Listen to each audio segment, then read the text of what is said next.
You are a student at a top-tier film university. But when you participated in a popular reality show called What is an Actor? You encounter a small internet celebrity who got in through connections. The role of a police officer, which should have been yours, is forcibly changed to that of a drug addict. At this moment, looking at the simple information in your hand, your suspended heart completely cools down. How do I act this? I've never even seen a drug addict's withdrawal.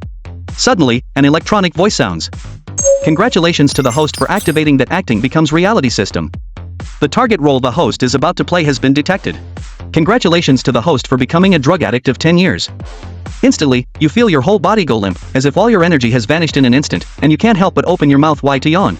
Just then, the examiner shouts with a black face, "Both contestants, please take your places." The table and chairs in the middle of the venue are the interrogation room seats. As he finishes speaking, you suddenly shout, "Please let me prepare for a bit." After saying this, you turn around and run to a corner to squat and dry heave. Everyone in the room is dumbfounded. What is this? The small internet celebrity Zachary Reed sits in the chair, mocking, such weak mental strength. If he's in front of the camera, who knows what he'll puke into? Mr. Bennett glances at him and says, "Zachary, get into character, find the feeling." "Got it." Zachary replies cheerfully. Meanwhile, in the corner, your heart is pounding. Something's wrong. Even if I've never done drugs, the sudden shaking and cold sweat are definitely abnormal. Thinking of the voice in your head just now, could it be that you've really become a drug addict? Can you switch back? Just as this thought arises, a voice sounds in your mind, the host has completed the state switch. Instantly, you return to normal, all discomfort gone. At that moment, you feel like crying with joy, thankful you can switch back. Suddenly, behind you, Mr. Bennett roars, "Ethan Lee, if you delay any longer, you will be disqualified." "I'm ready." You reply without turning your head. Then, with a thought, you switch back to the drug addict state. You slowly get up, staggering over to Zachary, and plop down into the chair. At that moment, everyone present is stunned. Why is his face so pale? Action. With Mr. Bennett's shout, the assessment officially begins. Zachary plays the interrogator, required to show sharp eyes and a powerful, intimidating body language. At this moment, although Zachary sits upright, his eyes are not sharp at all. Because of his makeup, he looks a bit sleazy instead. You play a drug addict who loses control during an interrogation, leading to withdrawal symptoms. As the performance begins, you sit there, trembling, face pale, one hand unconsciously scratching your arm. Then you say, "Bro, do you got a cigarette? Give me one." Zachary blinks but doesn't move, his eyes full of suspicion. Is this guy acting? Or is he for real? You yawn forcefully, trying to keep your eyes open, but your body had already started trembling. "I really don't know who you're looking for, bro. Can I have a glass of water? Staring at me like that won't do any good. Please, just let me have a cigarette." Immediately, you started trembling all over, your eyes bloodshot, and you seemed to be getting a bit manic. Zachary's initially arrogant posture became cautious, and there was no acting in his eyes anymore, only fear. This guy must really be going through withdrawal. At this moment, the three examiners exchanged glances, and even the show crew in the corner had the same thought, this guy looks like he's really experiencing drug withdrawal. Your expression became more ferocious, constantly wiping sweat from your face. Looking at Zachary with fierce and manic eyes. You said, "If you want me to talk, give me a cigarette. Otherwise, you won't get a word out of me." "What are you looking at? Hit me. You look like you want to hit me, right? Come on, hit me, beat me to death." You almost shouted the last few words at the top of your lungs. Zachary was so scared by your gaze and intensity that he instinctively stood up, retreating several steps, his face full of fear, knocking over his chair. At the same time, the three examiners also stood up, shocked, and the atmosphere in the assessment room had completely changed. Seeing your increasingly frightening state, Mr. Bennett hurried to Mr. Grant and asked, "Mr. Grant, what's going on?" Mr. Grant was also a bit flustered, staring at you intently, unsure if you were acting or really going through withdrawal. So far, you had spoken 7 out of your 10 lines, especially the last one with its crazed and hysterical tone, and the final words, "hit me, beat me to death," were all improvised, making the effect even more intense. Now, Mr. Grant felt goosebumps all over. If this was acting, then your skill was simply phenomenal. In the corner, the show crew whispered among themselves, "Damn, is Leo really going through withdrawal? Should we call the police?" Mind your own business. The bosses haven't said anything yet. Just keep watching. Leo, I think he might really go crazy. What if he flips the table?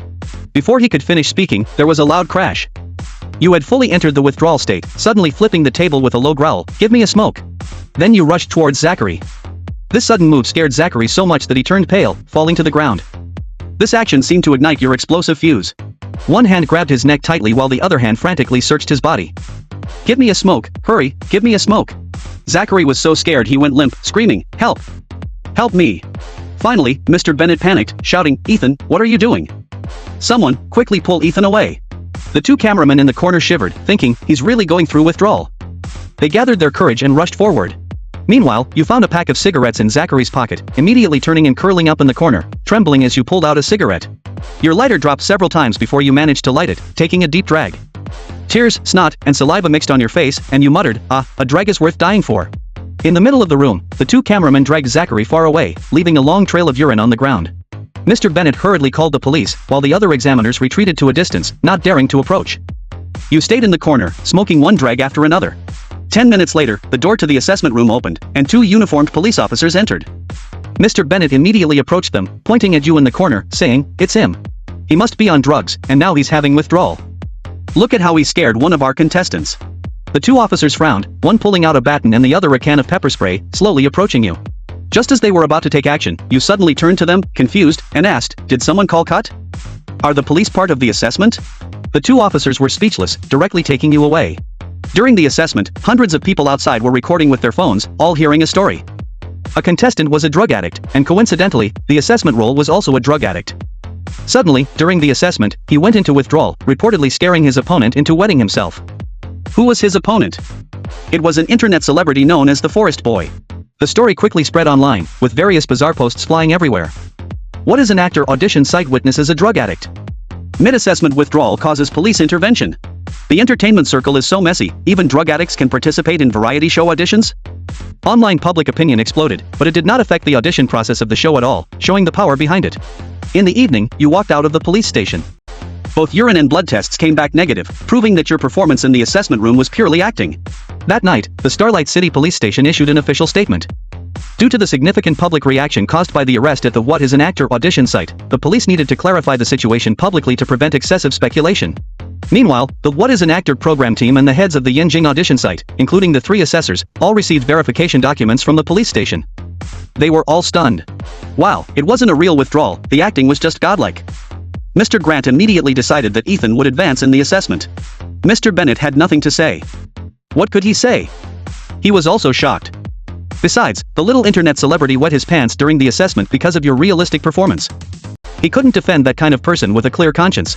At 9:30 p.m., the official website of What is an Actor announced the list of those advancing from the auditions. Your name was on the list. At the same time, the website also released a separate statement with the police verification document to clear your name. Everyone who saw the statement was confused. What does this mean? So Ethan is innocent, it was just too realistic, scaring his opponent into wetting himself and shocking the assessors into calling the police. Even novels wouldn't write it this way. Thus, the online opinion quickly shifted. The godlike reversal, arrested by police for too good acting, What is an Actor witnesses heavenly performance, so realistic it scared the opponent into wetting himself. At midnight, Zachary was in a bad mood. He only participated in the audition but ended up being scared into wetting himself by that lunatic, losing face all the way to the Pacific Ocean. Initially not in the mood to stream, he thought about it and still opened his live stream room, planning to chat with his fans to connect. So Zachary turned on the beauty filter and after adding filters, he was still a forest boy. Then he was surprised to find that the online viewer count directly broke 50,000 and was still rising. Zachary's mood immediately improved. He struck a pose in front of the camera and said, "Good evening, family. Before bed, Dragon will chat with you as usual." Suddenly, Zachary's expression froze, and the livestream was flooded with comments. "Host, I heard you wet your pants, ha. Laughing to death. I heard that Ethan Lee advanced. Damn, I saw the video online, the acting is explosive. Host, did you see the advancement list? You're not on it. Host, quickly do a handstand and poop, if you don't you're not a man, if you don't we'll all unfollow you, ha, I don't want to be a fan of a p-boy." Zachary was dumbfounded, even his top fan sister was going to unfollow him. This won't do. He gritted his teeth, stood up, and said through clenched teeth to the camera, "Fine, I'll take the loss, I'll do a handstand and poop live now." The next morning, you were woken up by the phone ringing. After a few words, you sat up suddenly, smiling. The audition was over, you had successfully advanced. A month later, the advancement competition officially began.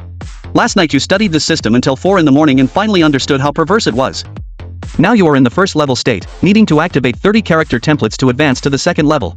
The first level character experiences are all ordinary people like drug addicts, chefs, lawyers, etc. At the second level, you can experience action martial arts roles, such as ancient heroes or modern assassins. If you advance to the third level, it gets even scarier.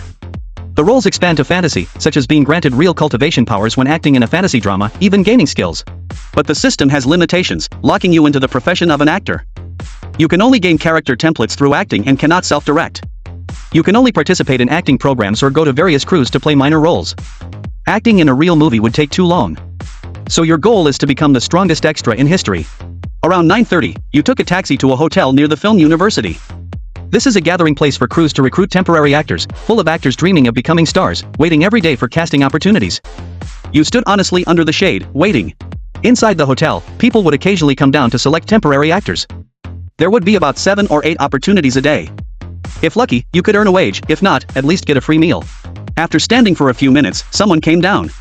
It was a fat man in a blue shirt, shouting, "Anyone can cook?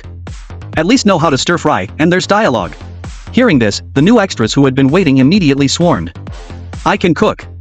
Me too, and I'm great at stir frying." The fat man was surrounded, the noise making his ears buzz. You watched with amusement. These loud new actors didn't know the right timing.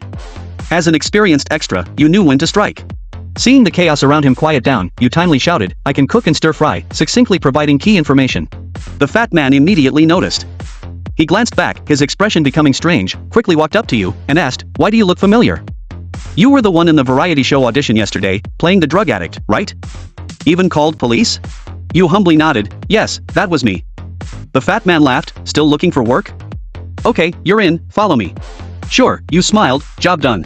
In the hotel room, the casting director glanced at you, recognizing you. The fat man quickly whispered in his ear.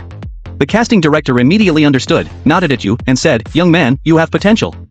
But we only have 2 lines, a background role cooking in the kitchen. Interested?"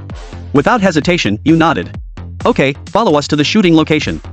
Although you went viral yesterday, the pay is still only $50 a day for extras. You smiled, "No problem." Detecting the host's upcoming role, congratulations on becoming a top-tier national treasure chef, mastering banquet cuisine, and inheriting authentic Manchuan banquet skills. Your eyes lit up. "Wow, this is amazing, gotta show off at the scene." An hour later, you arrived at the set with the fat man and the casting director. When you entered, you froze seeing the lead actress being filmed.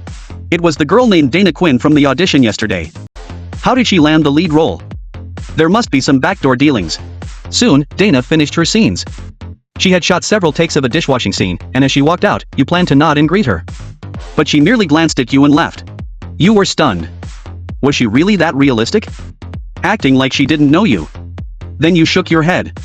The entertainment industry is like that, fawning on the high and stepping on the low. She's now the lead actress, while you are just a temporary extra. The status difference is obvious. Soon, the assistant director came to you and said, "Ethan, here's the situation. Before we came back, the lead actress brought someone to play the chef. You understand, right?"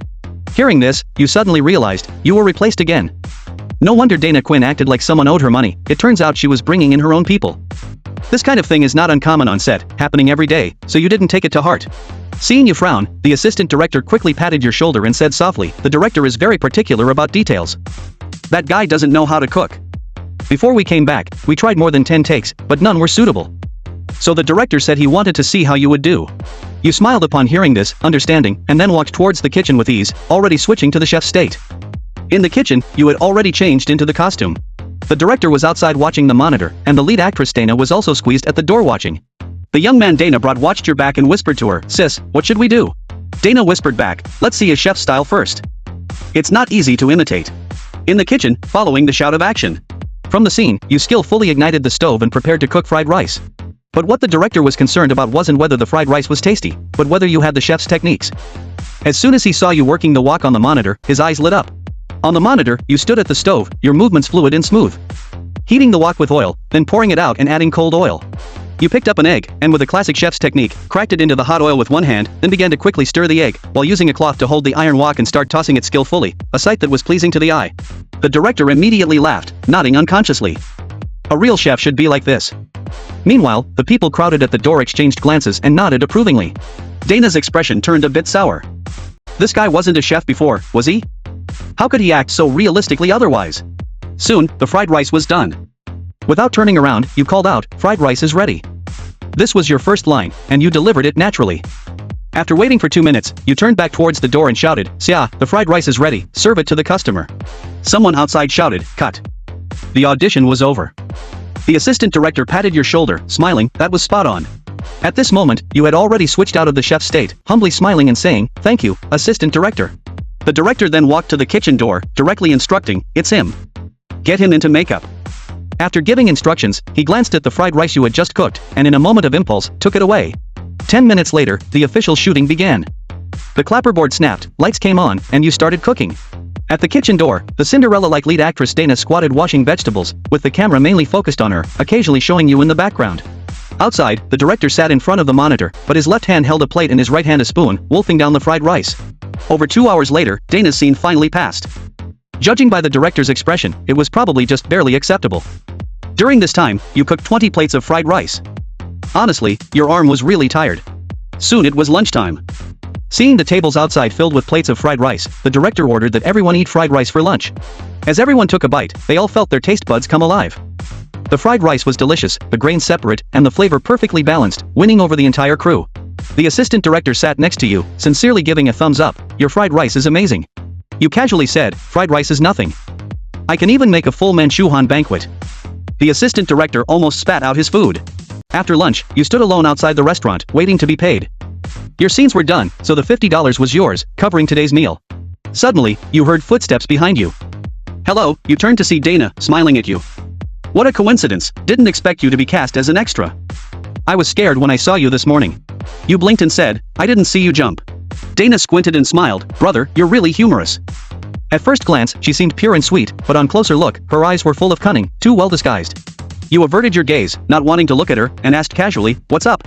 Dana didn't answer directly, but said, your performance at the audition yesterday really scared me. Were you really acting in that state?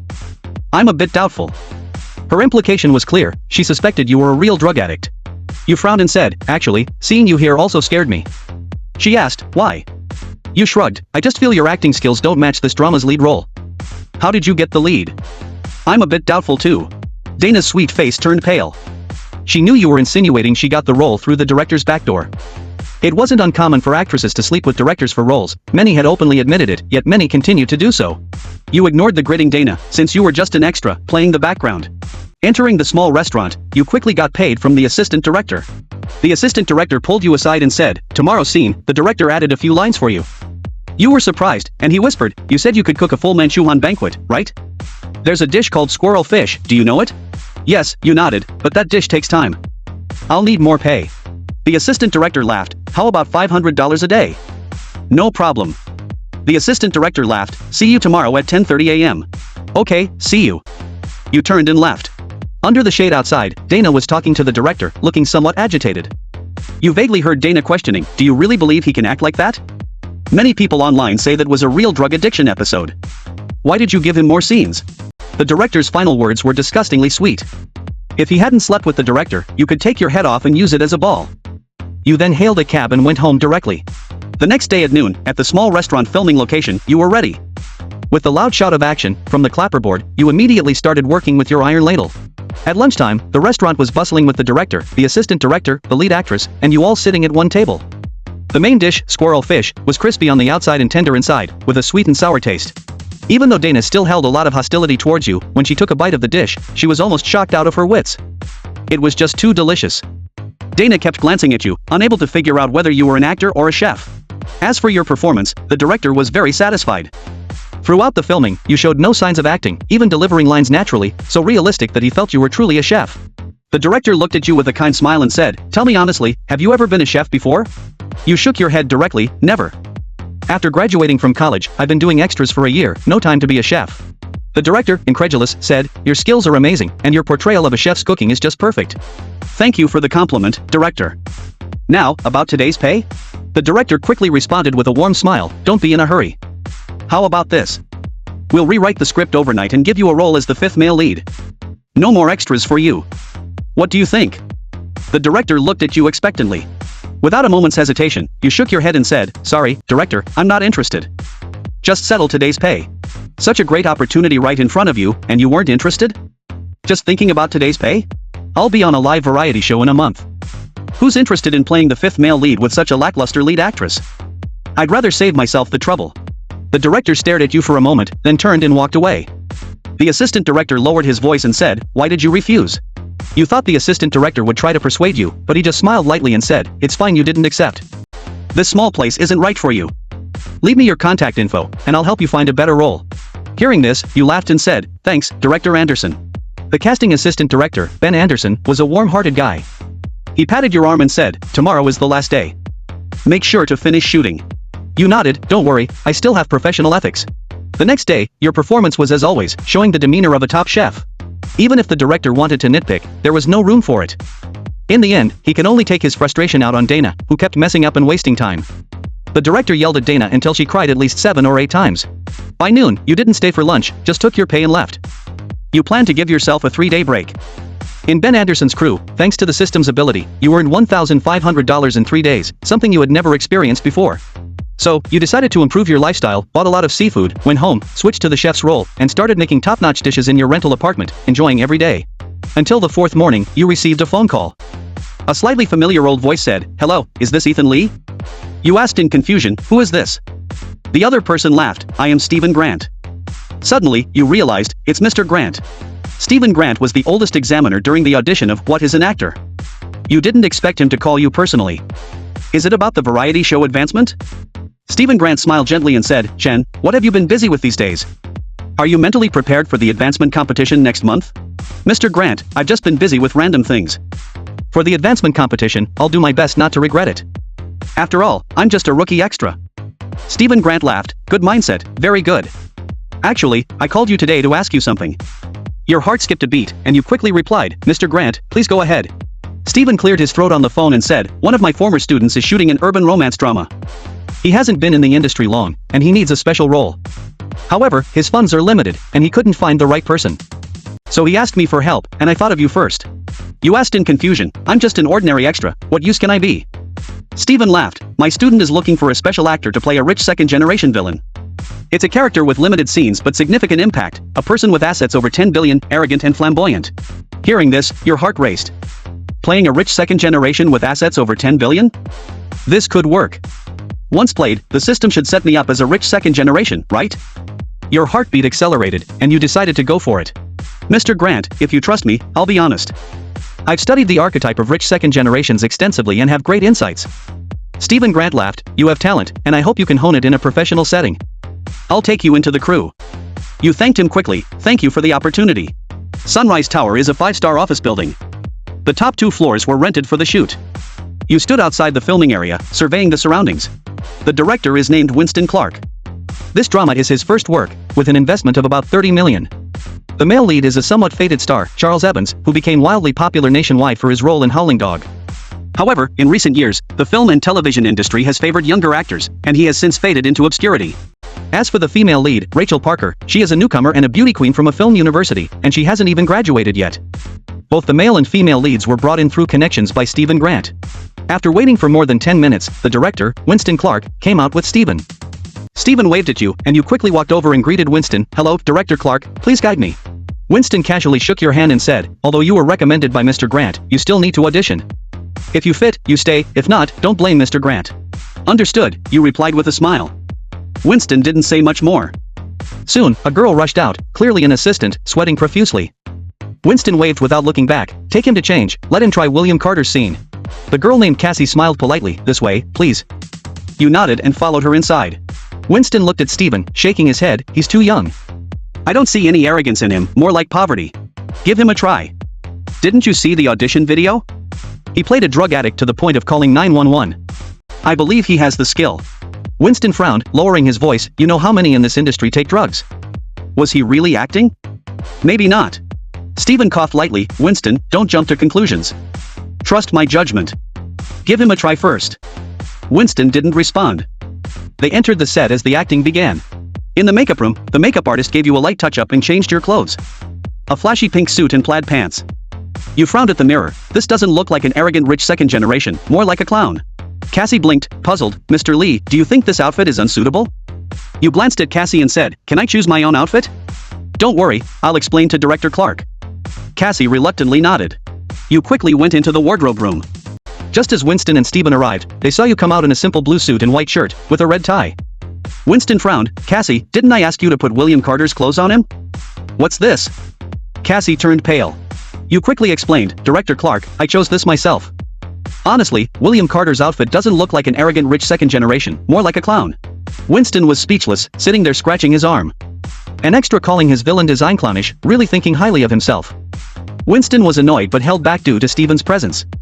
He called you to the sofa with Stephen to briefly explain the role and asked someone to bring the lead actress for a scene. In Winston's drama, William Carter is a rich second generation with assets over 10 billion, a minor villain harassing the lead actress, who ends up with the male lead Charles. In the drama, Charles plays a 40-year-old middle-aged man, while the lead actress is a fresh graduate working in a company. An accident entangles her with a taxi driver Charles. After explaining the story, Winston asked with a serious expression, "Any questions?" Detecting the host's upcoming role. Congratulations, host, for becoming a true rich second generation. By midnight, your parents will receive assets over 10 billion. Your heart skipped a beat. Really becoming a rich second generation? If I switch out of the role, will my parents' wealth disappear? Better not switch until midnight, let my parents get the 10 billion first. Seeing your odd expression, Winston was suspicious. If it's too much, I can find you a smaller role. Watch and learn in the crew, don't waste Mr. Grant's strong recommendation. You snapped back, your gaze turning arrogant and sinister. Who says I can't do it? Already immersed in the rich second generation's arrogant state, you channeled the feeling from a big character. Winston's heart skipped a beat, impressed by your quick immersion and genuine arrogance.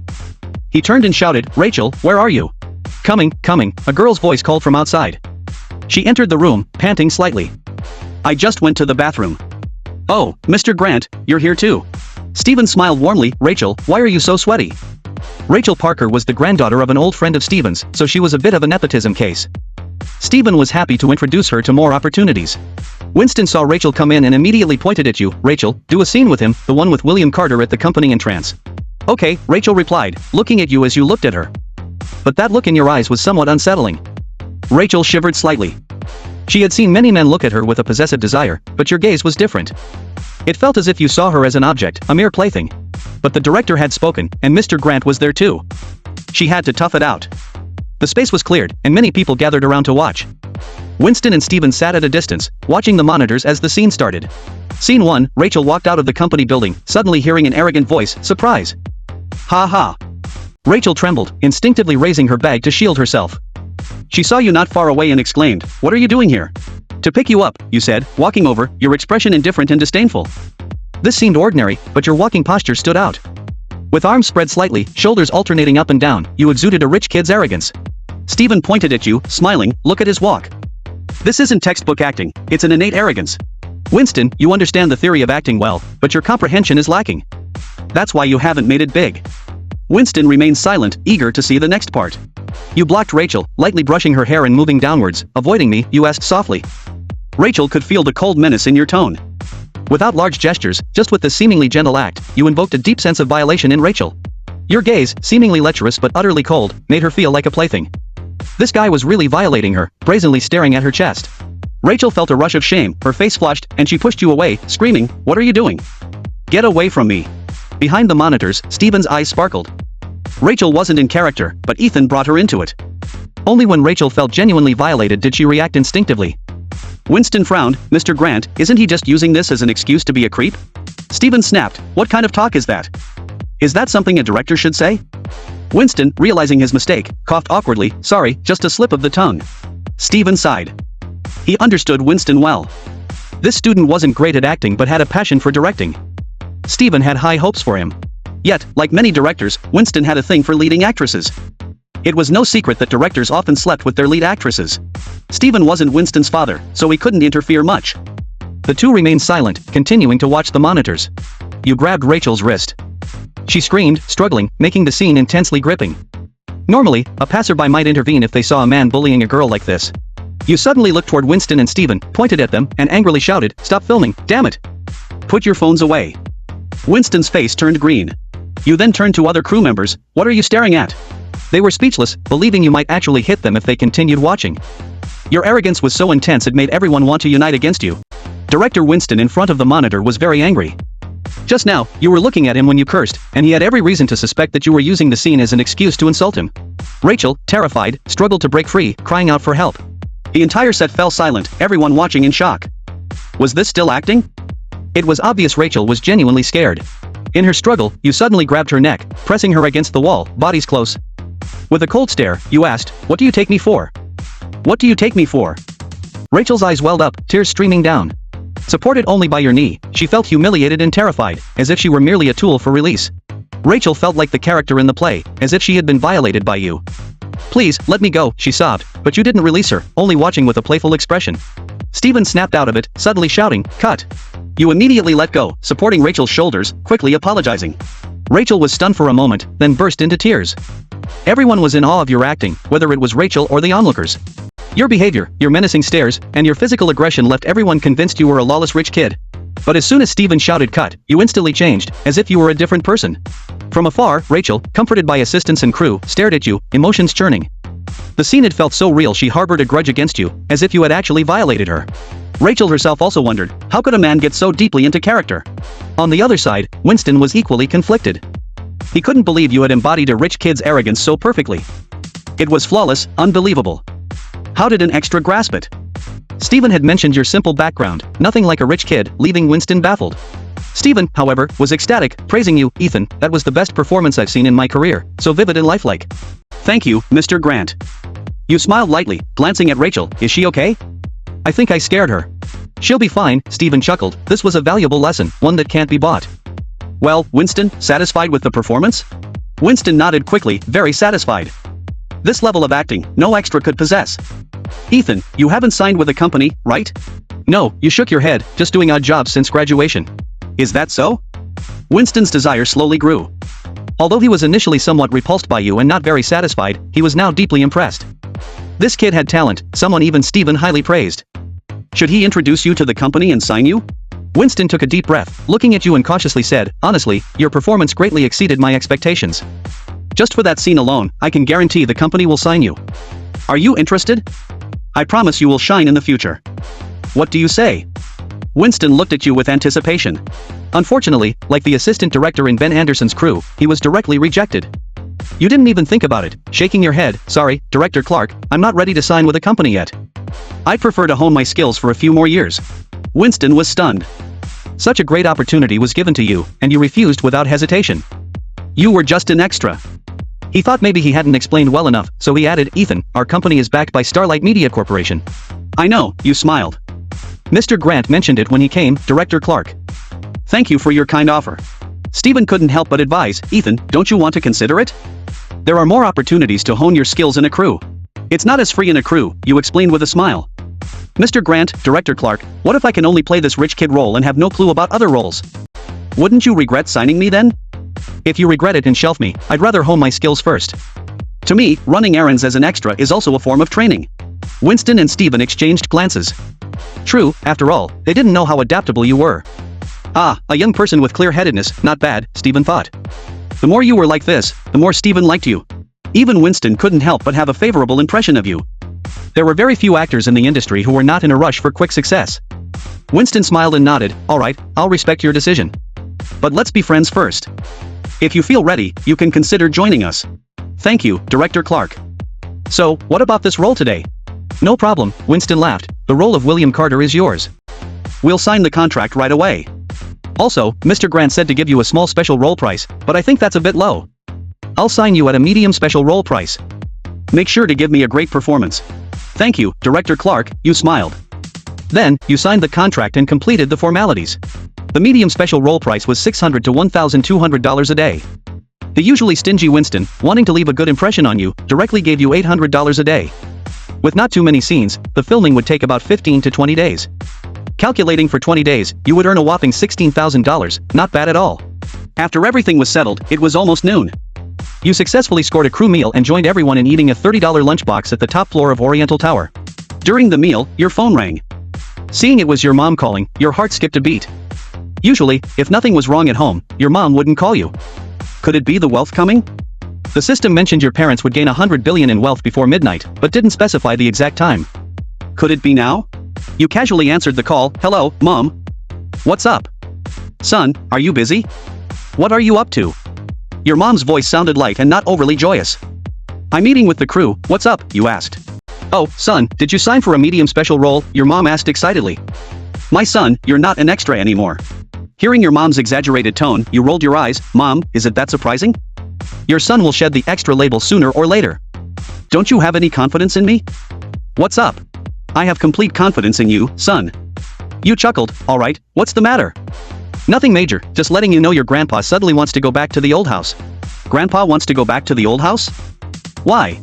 Well, he's getting a bit senile. Today, he suddenly remembered that our family has some old items buried in the backyard of the old house. He said they're worth billions. You spat out your drink. Quickly running outside, you continued listening. Mom, did Grandpa say they're worth billions? Yes, your grandpa is getting forgetful. He insists on going back, so your dad and I are accompanying him. Just letting you know, so you don't worry if you can't find us at home. Mom, do you have any memory of those old items Grandpa mentioned? No, it's just your grandpa being forgetful. He probably just wants to go back for a visit. You think he really has so many treasures? What if he does? If he does, they'll all be saved for your wedding. Gotta go, son. Your grandpa's eager to leave. Bye. She hung up. Alright, so that's how the 100 billion wealth comes. The system is truly impressive, able to pull off such a crazy move. My grandpa's been forgetful for over 2 years, and now he remembers. At least it's not mysterious wealth.